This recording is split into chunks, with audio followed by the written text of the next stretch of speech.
राजमाऊली तुकाराम. मोकळ आभाळ पंढरीची वाट चालू लागली पाऊल. नाम गोड ओठी माऊली माऊली अंतरी भेटीची चाहुल.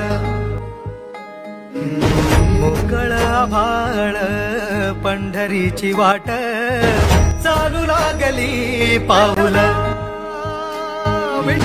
नाम गोड ओठी माऊली माऊली अंतरी भेटीची चाहुल.